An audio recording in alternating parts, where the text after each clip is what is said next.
Hello and welcome to my channel. I've uploaded a few snippets here and there of projects that I've worked on, but until now I haven't uploaded a proper video. I want to start making more in-depth videos about my projects in the hopes that it can help others. I thought it would be a good start to introduce my home-built rover robot. Meet SMUB, Super Mega Ultrabot. It's an off-road capable mobile robotic platform that you can build yourself for under $1,000. Similar commercial offerings exist like ClearPath Husky, but they cost somewhere around $20,000.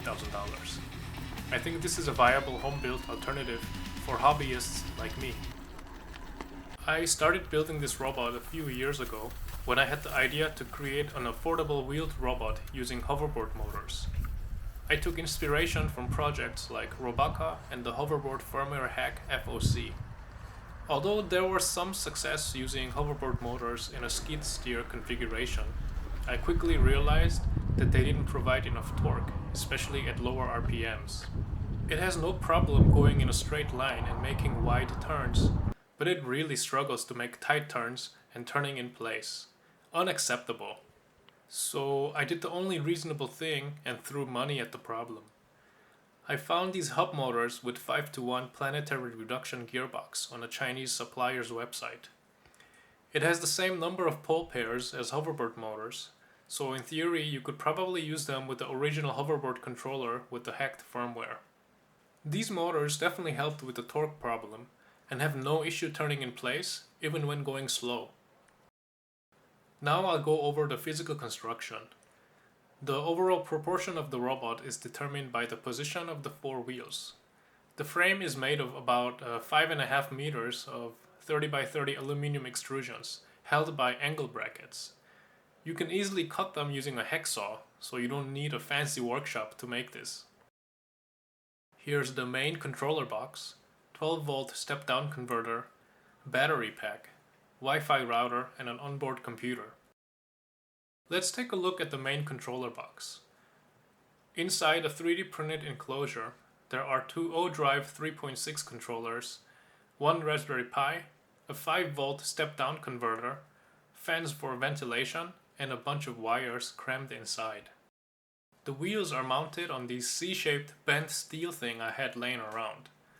The motor shaft is clamped between these mounting blocks that came with the hoverboards.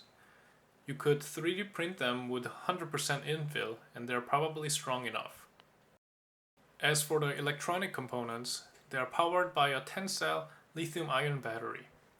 The front panel has a display that shows the current power consumption as well as the battery voltage. Only the O-drives take the unregulated voltage directly from the battery, and other devices take 12-volt input regulated by a 100-watt step-down converter. The two O-drive motor controllers connect to the Raspberry Pi via USB, and a Python-based ROS node communicates with the O-drives using the O-drive native protocol. This is good enough for playing around, but using CAN bus to communicate between the Pi and the O-drives would be a more robust setup. The Wi-Fi router creates an isolated network to which I can connect a computer or a phone to develop and control the robot. This is especially useful on the field without a computer because I can just use my phone to connect to the robot's Wi-Fi, control the robot, and even change some configuration on the fly using SSH. Another important factor for consideration is the weight. As you can see, SMUB is light enough for one person to lift and carry.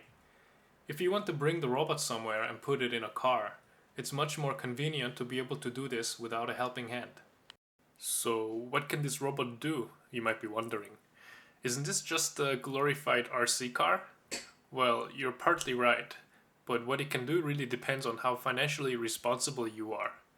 If you have your priorities right, you'd probably want to get a bunch of different sensors so you have an excuse to take the robot out for a walk in the local park. You can tell your wife it's for collecting data. For starters, you can equip the robot with a LiDAR sensor for mapping and navigation. This will allow the robot to create a map of its surroundings, which can be useful for obstacle avoidance and autonomous navigation. You might want to also add a camera or two for computer vision tasks. With a camera, The robot can recognize objects, track movements, or even be used for fun projects like making a map over indoor houseplants in your house. A Raspberry Pi probably isn't powerful enough for advanced tasks like this, so you're gonna need a separate onboard computer, preferably with a GPU.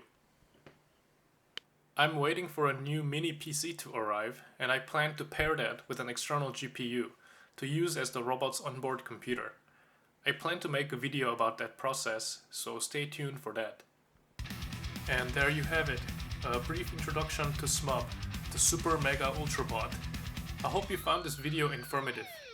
If you are interested in building your own or have any questions, feel free to leave a comment below. Thanks for watching, and I'll see you in the next video.